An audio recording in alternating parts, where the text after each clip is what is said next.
Hi guys, welcome back. Today we will be learning the poem A Day by Emily Dickinson. Now, before coming to the explanation of the poem, let us understand who Emily Dickinson is, because most of us must not be familiar with Emily Dickinson. By the way, she is an American poet. I hope you can see her picture. This is Emily Dickinson. She was born on 10th December 1830 and she died on 15th May 1886. Emily Dickinson was born from a very respected family in Elmhurst, Massachusetts, United States. When I say respected family, I mean that her family had strong ties to their community, and not only that, even her father was a lawyer as well as a conservative leader of the church. And Emily Dickinson, during her lifetime, she wrote nearly 1,800 poems, but only 10 was published during her lifetime. And Emily Dickinson has a very unique style of writing. She used lots of dashes and capitalization throughout her poems.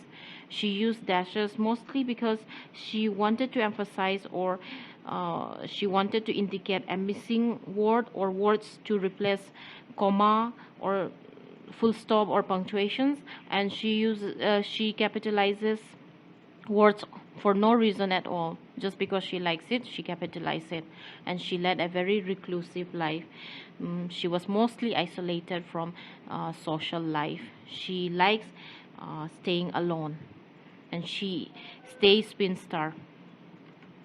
Anyway, let's recite the poem A Day by Emily Dickinson.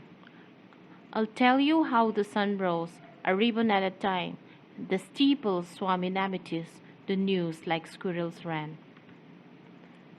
The hills untied their bonnets, the bobblings began. Then I said softly to myself, that must have been the sun. But how he sat, I know not. There seemed a purple stile that little yellow boys and girls were climbing all the while. Till when they reached the other side, a dominie in grey put gently up the evening bars and led the flock away. That is the recitation of the poem. Now, there are some points to be noted before explaining stanza-wise. Let's see one by one. A Day, this particular poem appeared in 1891 edition of Poems by Emily Dickinson, edited by Mabel Loomis and Thomas Wentworth Higginson. And this poem is an allegorical poem. When we say allegorical poem, we mean that the poem has two levels of meaning. The first one is the literal meaning, and the second one is the symbolic meaning.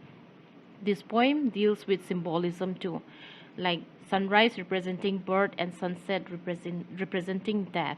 And there are themes like life, death, innocence, religion, and nature in the poem. The poet has used many literary devices like simile, metaphor, personification, imagery, allusions, and alliteration. When we say simile, it means it is a figure of speech and it compares two unlike things by using the words like or ass, as in the news like squirrel ran. Here in the poem, the poet uses simile, like, the news like squirrels ran. That is an example. Then we have metaphor. When we say metaphor, in my previous video also I've already explained to you. However, I'm going to say again, metaphor is a comparison of two unlike things and which replaces the word for another. Here in the poem, the word ribbon is used in place of sun rays, and it is a metaphor. Then we have personification. Personification means giving human qualities to non-human, or representation of abstract ideas in human form. Like the hills are wearing a bonnet like a woman. The hills are personified. Or the steeple swam in amethyst. Then we have imagery. When we say imagery, it means there are vivid mental pictures or physical sensation, like what we can see with our eyes, like the purple color that the sun produces early in the morning in the poem, or there are movement, physical sensation like the squirrels running or the steeple swimming in the amethyst. Then we have allusions. When we say allusions, it means an implied or indirect reference. Here in the poem, we have a domini in a gray. A domini in a gray is a reference to God. Or a domini in a gray might also mean a priest. Anyway, coming to the next literary device, alliteration. When we say alliteration, it means a series of words beginning with the same consonant sound. Here in this poem, we have like bobolings begun, all starting with the ba sound, b sound, bobolings begun. So that is an alliteration. And when we look at the structure of the poem, like I told you, Emily Dickinson has a very unique style of writing. Even here in this poem, only the last 4 lines follow meter and rhyming. However, the rest of the poem, it resembles free verse. When I say free verse, I mean that the poem does not have any rhyme or regular rhythm or meter or pattern. Now we'll come to the explanation. First, I want to tell you that when I explain, let me explain the literal meaning first. Then only after that, later on, we'll come to the symbolic meaning of the poem. Anyway, let's read A Day by Emily Dickinson. I'll tell you how the sun rose, a ribbon at a time. The steeple swam in amethyst, the news like squirrels ran. Here in the first stanza, the poem is told from the perspective of innocent young child who, according to him or her, will tell us the ideas about the sunrise or the sunset. Here when we see the first line, I'll tell you how the sun rose, this sentence is a declaration, and this sentence is no doubt a statement of like a child who is very sure of herself, and a child who has the knowledge of sunrise, and the child is going to tell us from her perspective how the sun rises. Means she's very confident that she knows how the sun rises, and she's going to tell the audience or us, the readers. The poet says that I'll tell you how the sun rose a ribbon at a time. She said that as the sun rises, the rays of the sun, here look at the rays of the sun, are let loose in the sky, and it's at the same time it resembles like a ribbon let loose in the sky, a series of ribbon it resembles. So the rays of the sun here is compared with ribbon, and this ribbon is a metaphor. Then the sky slowly turns into amethyst. Amethyst is a purple color. The sky slowly turns to amethyst as the sun rises. And the steeple of the church, the topmost of the church, looks like the church is swimming in this purple color. Here, the steeple is personified. It is given human qualities. How can a steeple swim, right? But here, the steeple is personified, and it looks like the steeple is taking bath or swimming in amethyst in this purple color. The news like squirrels ran. The news of the rising sun, it spreads like the squirrels running. Means it's very fast.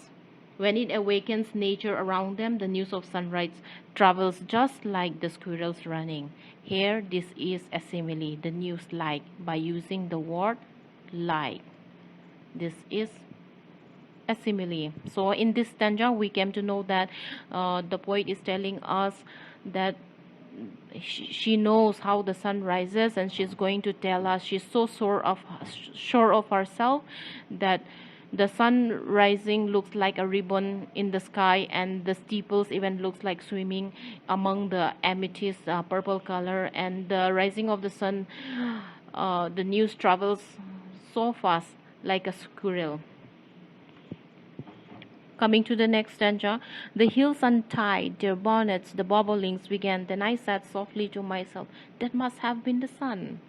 So in this stanza, what we came to know is that as morning progresses, the hills on the horizon, okay, they appear lighter and lighter, and because of this glow of the sun, it looks like The hills are untying their bonnets. We know bonnets, right? It's a kind of hat that is worn by a woman.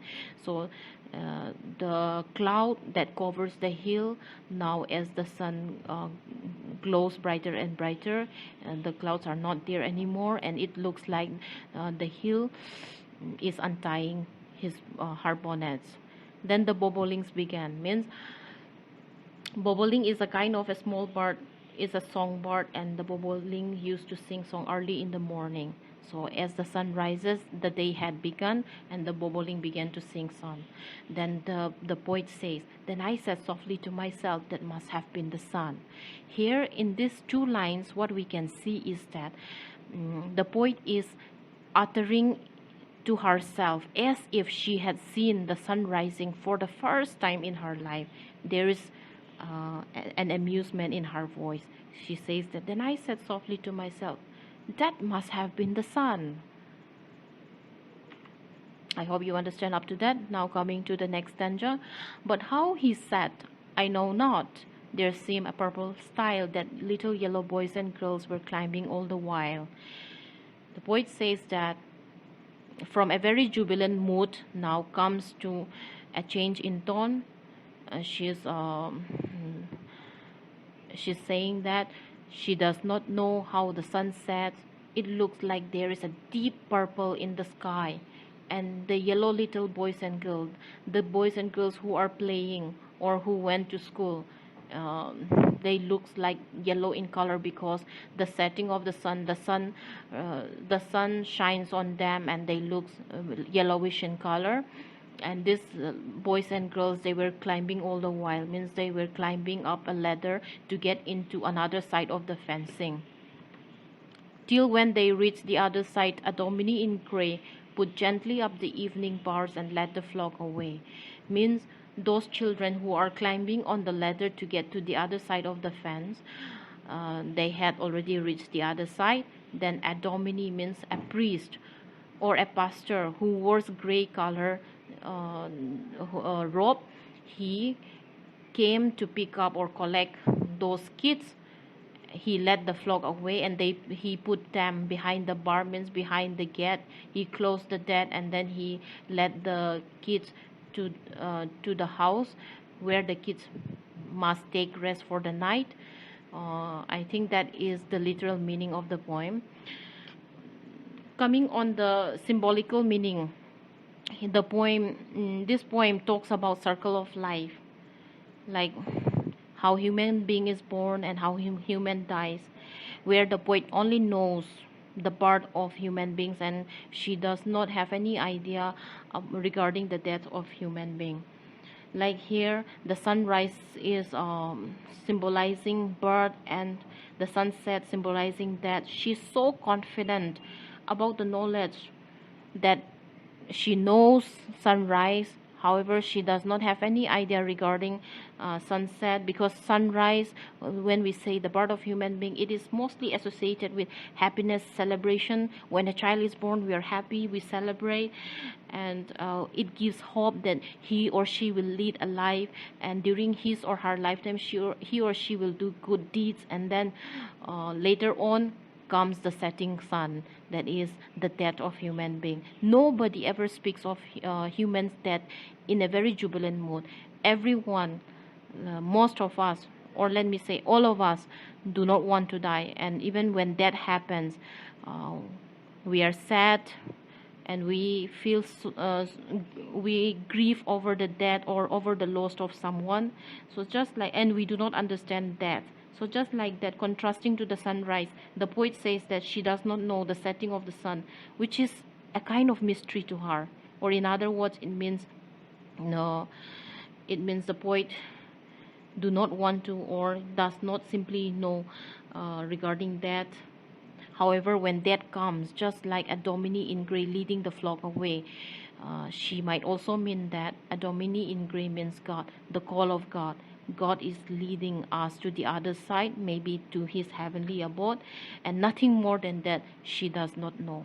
She only knows that the sunrise is beautiful, the bobolink used to sing, the rising of the sun news is traveling quickly just like the squirrels running. Then when the setting of the sun comes, she only knows that the yellow boys and girls are climbing over the fence, having the, done what you are supposed to do in your life, like getting ready to go to the other side of the world, maybe leaving the world behind. God is calling us, and God is locking the door and leading us to his heavenly abode. And she said what is behind that bar, she does not know anything about that, and it remains mystery to her. I hope you understand the point. Now coming to the question, what looks like a ribbon? The rays of the sun looks like a ribbon. The news like squirrels run. What is the news about? The news of sunrise. What are the hills compared with? The hills are compared with a woman wearing a bonnet. What do the bobolinks do? The bobolinks sing a song as a mark for beginning of the day. Does the poet know about the sunset? The poet does not know about the sunset. What does a domini in Greece symbolize? It symbolizes the call of God or a priest about to perform last rite of death of man. What things are reminded to the poet when she sees the sky during the sunset? The poet is reminded of the stark reality of death. She saw yellow boys and girls climbing the other side of the other side to be put behind the bars by a domini, and nothing more is known other than death. Okay guys, I hope you understand. Have a nice weekend ahead. Thank you. Bye bye.